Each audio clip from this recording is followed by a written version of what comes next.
Assalamualaikum warahmatullahi wabarakatuh.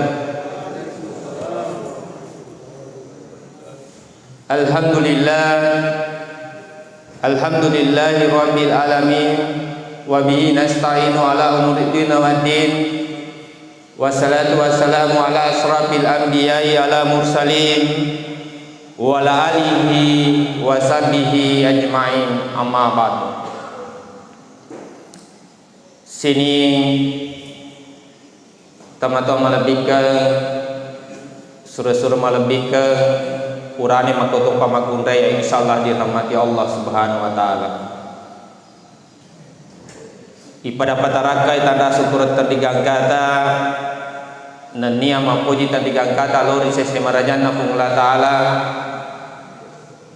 nasaba nalekia disi-disingan nania asagenangan tobarta engkah hadere waduk petanda pakasiyata yaitu bereja masuk sukru ki maraja idi mana engkah ki hadere paduk petanda pakasiyata nasaba riwat tu subuhe mai galade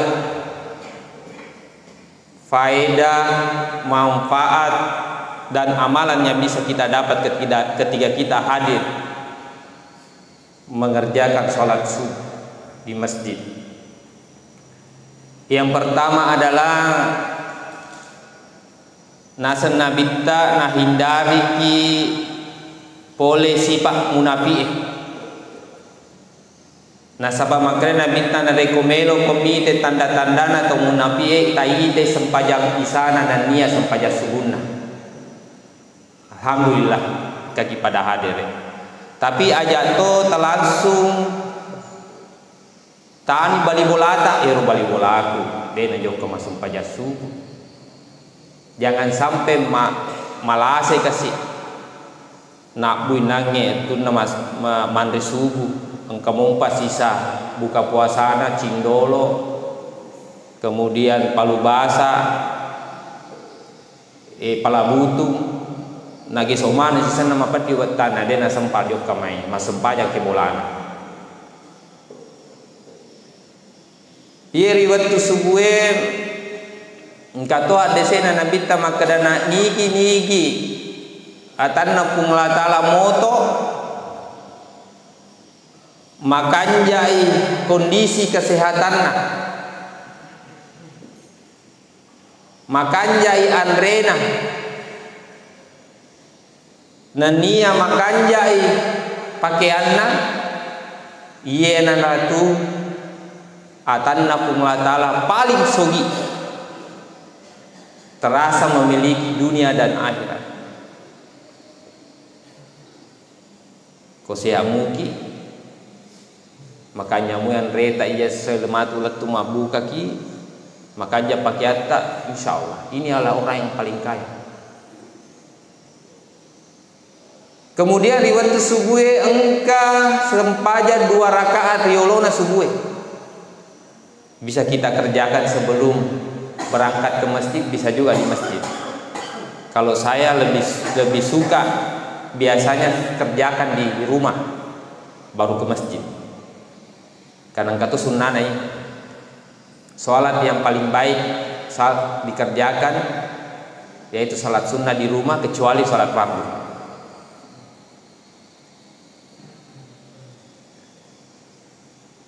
Nanti setelah kita mengerjakan sholat subuh tudak-tudak istinampe maka linga ceramah.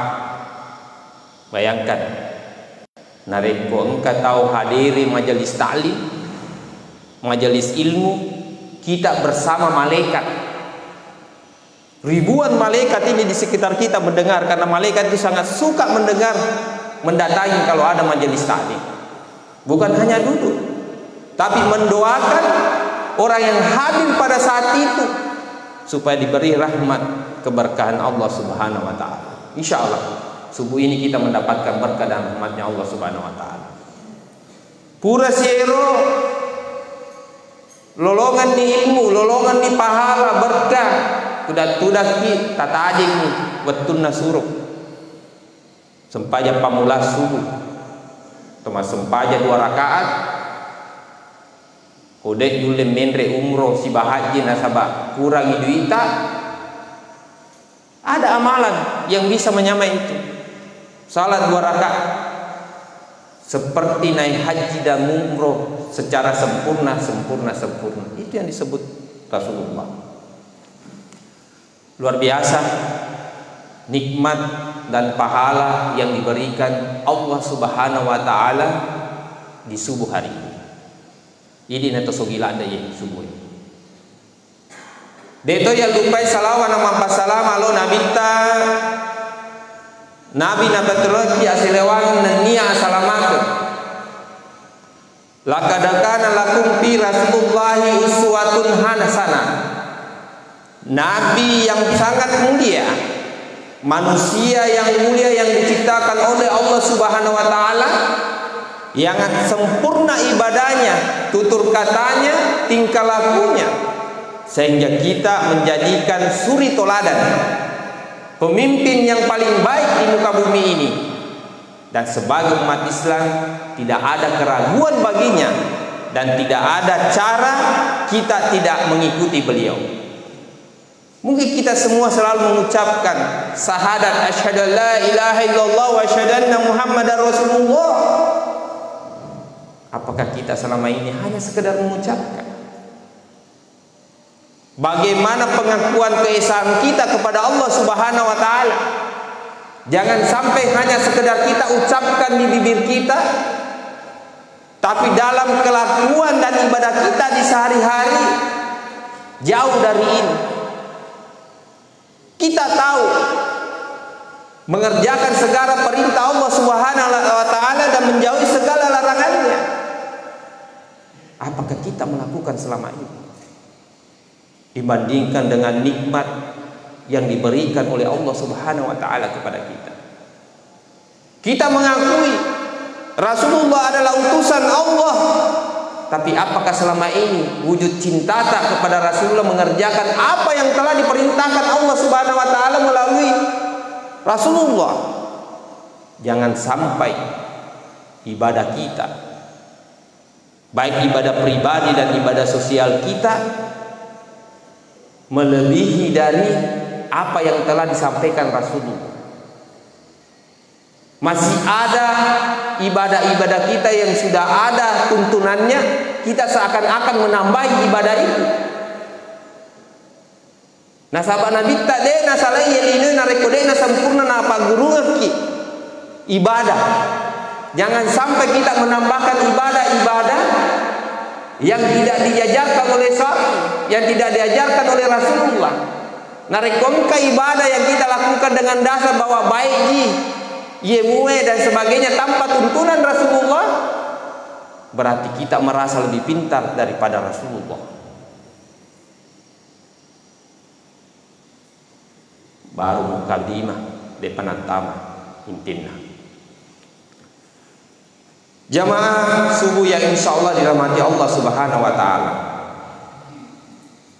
Engka melu palatuka kiyolota, engka napau salah satu filosof atau ahli fikih muslim yang sangat terkenal, yang namanya Ibnu Hamid bin Muhammad bin Al-Ghazali. Baru kita tahu kalau disebut Al-Ghazali. Al-Ghazali ini salah satu filosof dan ahli fikih yang sangat terkenal, yang dilahirkan di Ghazila, makanya dia disebut Al-Ghazali. Salah satu kota kecil yang berada di negara Iran. Banyak yang berguru sama beliau. Sangat luar biasa pemahaman dan keahlian ilmunya dalam bidang agama. Yaitu nawala judulnya Yesugue. Engka telu sifat inilah yang menyebabkan malapetaka di muka bumi ini. Dan bagaimana cara menanggulanginya dan menanganinya. Aga na yero magkadai Imam Al-Ghazali. Yang pertama adalah sifat sombong, macingkang, nasogi. Sifat sombong inilah salah satu sifat yang menyebabkan malapetaka yang ada di muka bumi.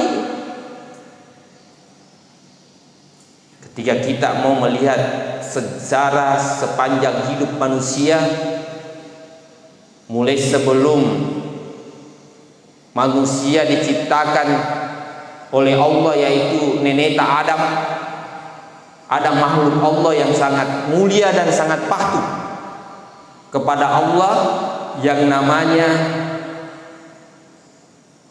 Azila. Siapa itu? Yang kita kenal sekarang yaitu iblis.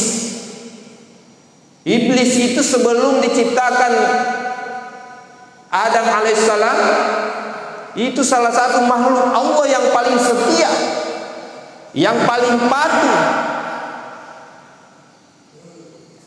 yang paling beribadah kepada Allah Subhanahu wa taala, sehingga diangkat sebagai panglimanya malaikat. Tapi disinilah asal mulanya lahirnya sifat sombong. Ketika Adam diciptakan oleh Rasulullah, semua malaikat tunduk dan bersujud kepada Adam atas perintah Allah Subhanahu wa taala. Tapi engkau siti malukna Allah taala dia nak tunduk. Nah, sebagai merasa dirinya lebih baik, merasa dirinya lebih mulia, sehingga tidak menjalankan perintah Allah. Dan inilah penyebabnya Azazil yang dikenal dengan iblis dijatuhkan dari kedudukannya dan dikeluarkan ke dalam dari surga. Nah, sabab kesombongan. Kemudian yang kedua, malapetaka, sifat yang menyebabkan malapetaka sepanjang hidup manusia adalah tamak, ketamakan, makura rasa sempurna, lori pungala ta'ala. Sudah dikasih rezeki, kesehatan, nikmat hidup, sudah dikasih kecukupan harta, jabatan, tapi belum mensyukuri itu. Melomompi, sehingga dia kaya raya, dikasih jabatan yang lebih tinggi, jadi pemimpin, bupati, gubernur, presiden, anggota dewan dan lain sebagainya, tapi tidak memanfaatkan potensinya yang diberikan oleh Allah SWT. Dia semakin kaya tapi kikir. Dia semakin kaya tapi menghina fakir miskin, tidak peduli kepada tetangganya, tidak peduli kepada panti jompo, tidak peduli kepada lembaga-lembaga Islam, pondok pesantren, rumah Al-Quran. Dikasih jabatan gubernur, presiden, menteri, bupati, anggota dewan, tapi tidak memanfaatkan potensinya itu untuk berbuat baik sesama manusia, bahkan zalim kepada rakyatnya. Bukankah kita kenal cerita Firaun? Ada yang tahu Firaun, Pak? Bu? Tahu? Pura kisi runtuh. Firaun ini di zamannya Nabi Musa alaihissalam, beliau ini sangat tamak, merasa dirinya paling mulia, paling kaya, paling segalanya, bahkan menganggap dirinya sebagai Tuhan, sehingga Allah murka, ditenggelamkan di laut. Kita kenal Karun. Sebelum beliau kaya, dia salah satu hamba yang sangat patuh dan taat beribadah. ketika diberikan harta yang sangat luar biasa dan diberi kekuasaan, di saat itulah beliau lupa. Nalupai Allah Ta'ala, menganggap dirinya yang paling kaya, menganggap dirinya yang paling berkuasa, sehingga meninggalkan perintah-perintah Allah Subhanahu wa taala dan melaksanakan larangan Allah Subhanahu wa taala, sehingga Allah murka dan ditenggelamkan ke dalam bumi. Sehingga narik kongka atau sapa biasanya ulau kita naik, maka dia tahu mencari harta karun. Saking gigana kekayaannya itu karun, sehingga kongka atau masapa ulau kekayaan baik di laut maupun di darat selalu disebut lokat sapa harta karun. Kemudian yang ketiga adalah sikap dengki, pendiati. Ini salah satu malapetaka. Contohnya anaknya Adam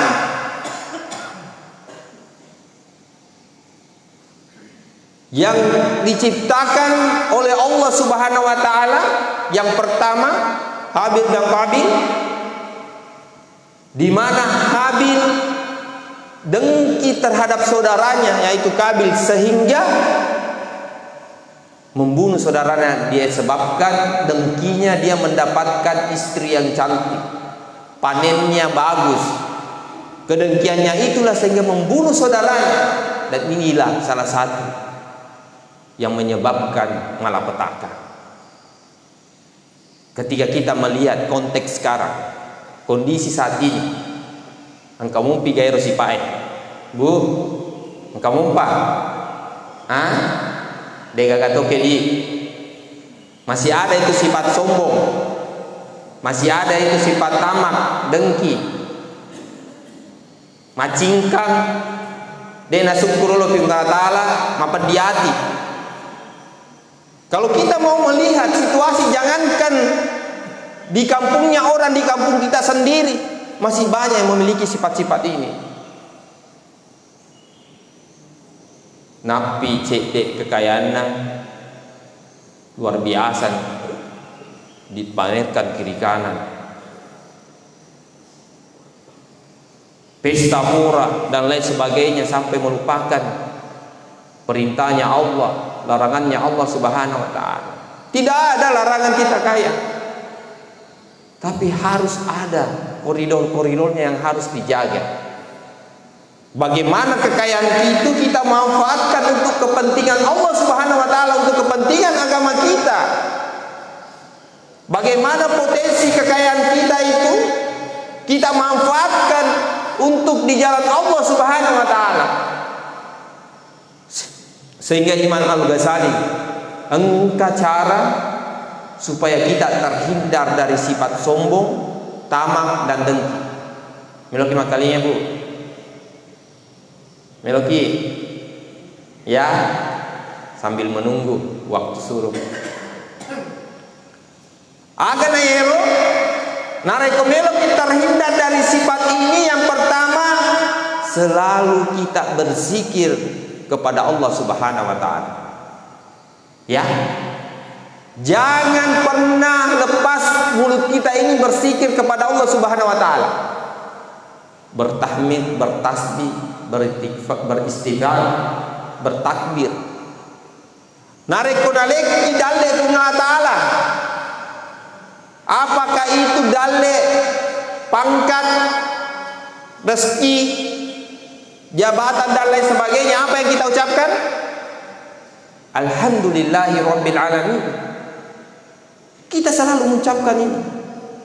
Ini adalah tanda syukur kita kepada Allah Subhanahu wa taala. Ketika kita melihat suatu hal yang sangat luar biasa, kemewahan, anata taita, tiba-tiba tetung, mak bicara dengan baik dan sebagainya, kita mengucapkan Masya Allah. Ketika kita mungkin tiba-tiba marah pada suami kita, marah kepada istri kita, marah kepada anak kita, dengki kepada balibolata meli oto ini mapella, balibolata meli kulkas ini maceke, menyakiti perasaan bali bolata. Ketika itu kita sadar, apa yang kita ucapkan? Astagfirullah. Kita istighfar. Ketika kita melakukan hal ini, insya Allah hamba yang paling baik itu adalah hamba ketika dia merasa bersalah, hilang, dia cepat untuk memohon ampun kepada Allah Subhanahu wa taala. Meminta maaf kepada sesama manusia. Mudahkan minta maaf. Apa salahnya kita kalau salah kita minta maaf? Apa salahnya kita ketika ada yang bersalah kita memaafkan?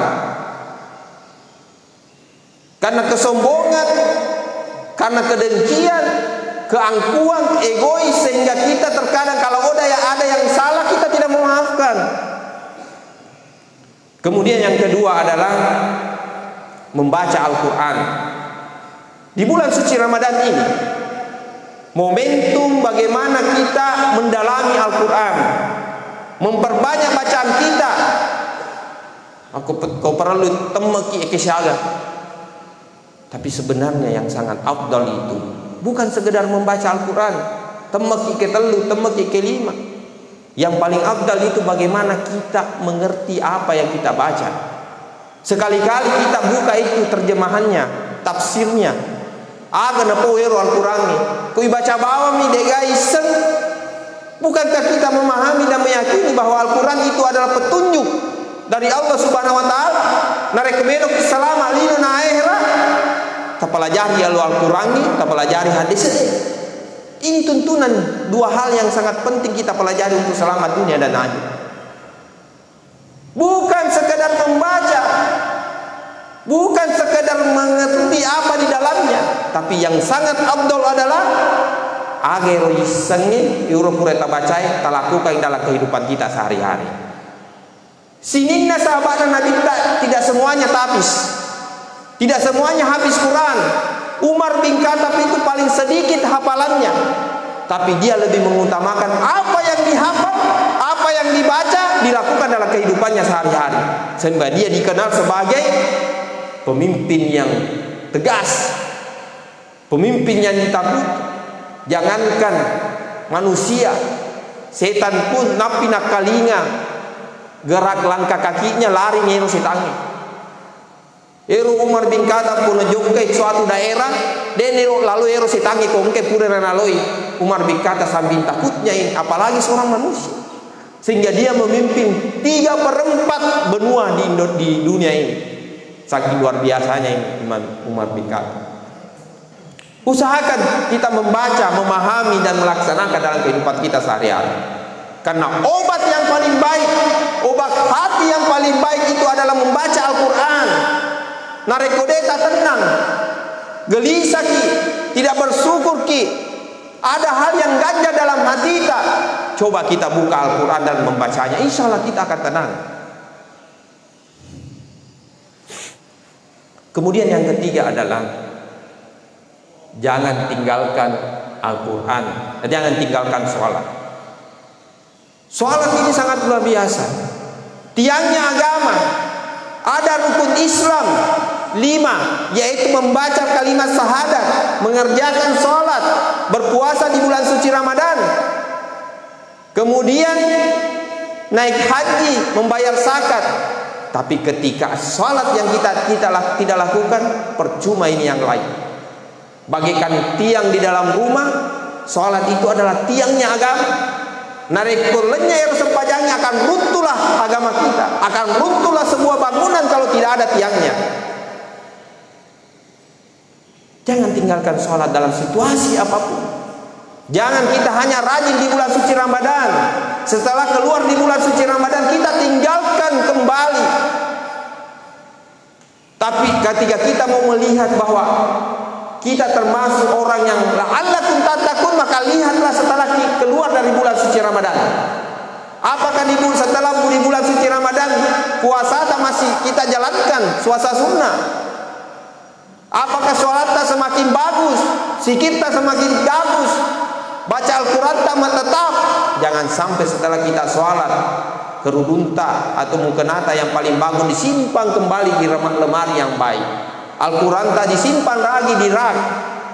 Sikir tak tidak pernah lagi kita bersikir. Bagaimana ketika kita tinggalkan bulan suci Ramadan, kita masih menjalankan ini? Kemudian yang ketiga, keempat adalah berpastabikul khairat, berlomba-lomba dalam kebaikan. Bagaimana kita menjadi manusia yang pertama ketika ada kebaikan dilakukan? Khairun nas ampahum linnas. Sebaik-baiknya manusia adalah manusia yang banyak manfaatnya antar sesama. Bagaimana kita menjadi pemimpin yang pemimpin bisa mengayomi, pemimpin yang hadir di tengah-tengah masyarakat di saat masyarakat membutuhkan, pemimpin yang melihat dan datang bukan hanya di situasi orang senang, di situasi duka, senang kita hadir untuk melihat masyarakat, apa yang dibutuhkan, apa yang perlu dibantu, dan apa yang perlu kita ringankan bebannya. Kemudian yang terakhir yang ingin saya sampaikan pada kesempatan ini adalah selalu bersama orang-orang saleh. Ya, Ibu, Pak, kalau kita susah untuk menata diri kita, susah untuk memperbaiki diri kita karena lingkungan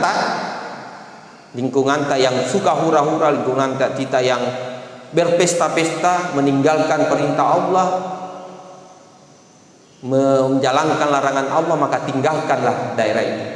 Bukankah kita kenal Rasulullah ketika tidak mampu mempengaruhi umat di Mekah, dia hijrah ke Madinah supaya dia tidak terpengaruh dan mampu melakukan perubahan. Kalau kita tidak mampu berubah di lingkungan kita, tinggalkan dan berada di tengah-tengah orang alim, berada di tengah-tengah orang saleh. Lele bulu talele abiasan.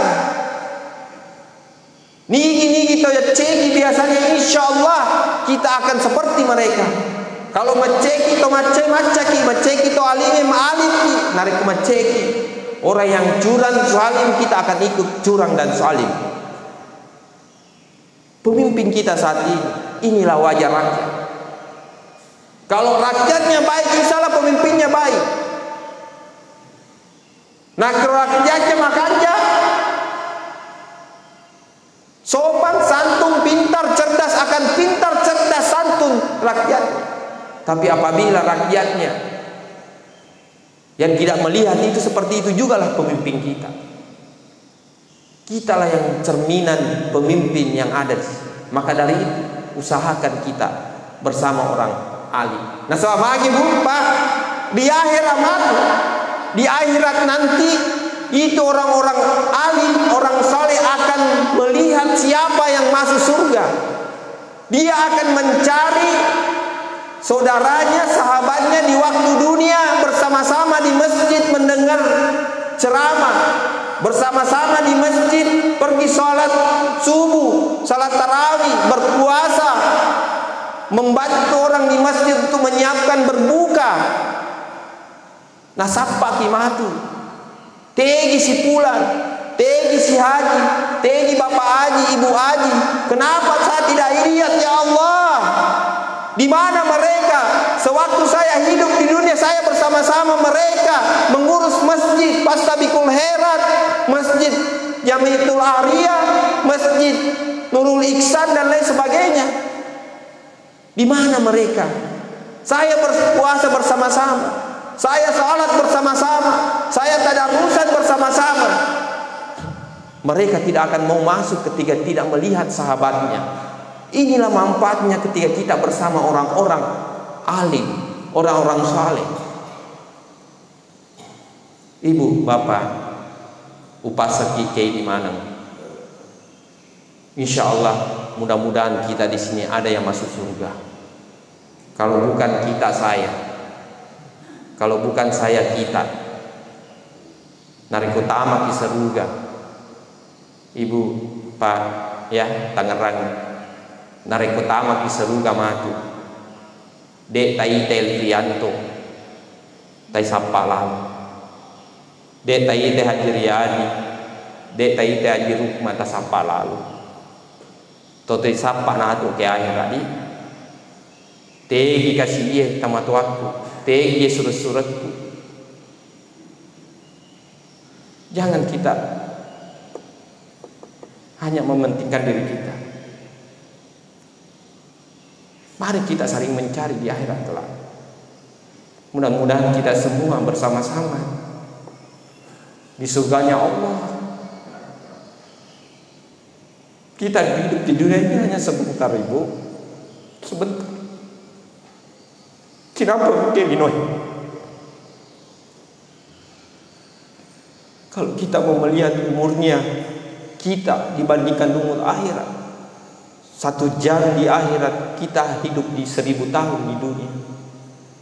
Narigo itare itu umur utama kene nabi ta umuruna makku antara asar dan maghrib. Si jam si tengah tuh kikir hinui. Si jam si tengah masa pamalah. Dek gaga jaminan Bu, kita masih hidup besok. Tidak ada jaminan Pak, kita masih ketemu di bulan suci Ramadan tahun depan. Tidak ada jaminan kita ketemu Idul Fitri. Anggaplah di sisa umur kita ini, anggaplah bulan suci Ramadan ini bulan terakhir kita. Jangan sampai ketika kita pulang dari masjid ini Allah menjemput kita. Nalain taruh-taruhna Allah Ta'ala. Kullu nafsin saikatul maut. Ita aja miwatutta itu. Manfaatkanlah di sisa umur kita ini.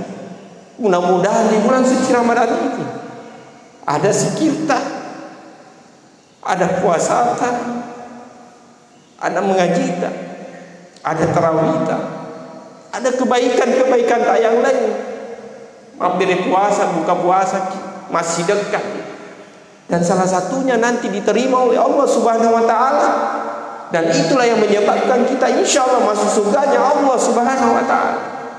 Dan ingatlah, carilah Elfrianto ya, Tosiruntuk insya Allah di akhirat, Tosiruntuk ke surganya Allah Subhanahu wa Ta'ala. Demikian yang bisa saya sampaikan. Mudah-mudahan kita bisa petik hikmahnya sehingga kita menjadi insan yang insya Allah dirahmati Allah Subhanahu wa Ta'ala, yang dicintai oleh Allah Subhanahu wa Ta'ala, yang mendapat ridhonya Allah Subhanahu wa Ta'ala, sehingga kita dimasukkan oleh surganya Allah Subhanahu wa Ta'ala. Segala kebenaran datangnya dari Allah Subhanahu wa Ta'ala, segala kekurangannya datangnya dari saya Elfrianto. Astagfirullah. Subhanakallahumma wa bihamdik, asyhadu an la ilaha illa anta, astaghfiruka wa atubu ilaik. Summassalam, fastabiqul khairat. Wassalamualaikum warahmatullahi wabarakatuh.